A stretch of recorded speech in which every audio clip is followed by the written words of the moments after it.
Hello and welcome to Voices for Fun with Mona Marshall. Today I'm going to talk about how being present is a gift. It's a gift no matter what you're doing vocally. And it has to do with the fourth element that I've talked about. Remember, we've got breathing, we have placement, we have articulation, and then there's mind magic, which is the idea of imagery. Now, very quickly, I use this in voiceover, particularly with Izzy, the character of Izzy. I want to tell you quickly how I created him. I was told he was a computer wizard. He was about 10 years old and he had to do a lot of exposition. So that got me thinking, all right, first of all, boy's voice. Second of all, if I placed it forward and used my articulation because he had to really get out those words, I began to get the image, not just of what I was seeing, but who he was, so I could put myself into him. And that helped me enormously. But all of those three things had to be combined with mind magic.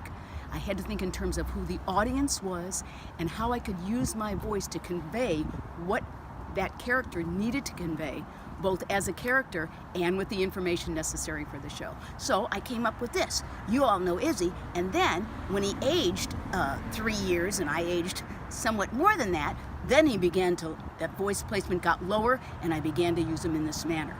So that got me to thinking, okay, that's how I use that in anime. What about when I'm talking to a group of other people? That imagery of seeing who I'm speaking to, whether it's a corporate group, the placement and how I use my voice is going to be different for a group of corporate people who I'm trying to reach out to, as opposed to, say, high school kids. That's a whole different element. Once again, using mind magic. And also little children. I have learned so much from reading to preschoolers because there, everything is out the window in terms of how do I communicate with them. And that's where not only those first three elements, but the fourth element of mind magic.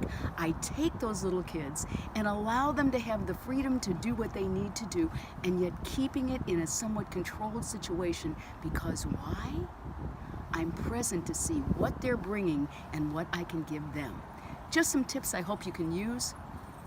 Think about it. Bye for now.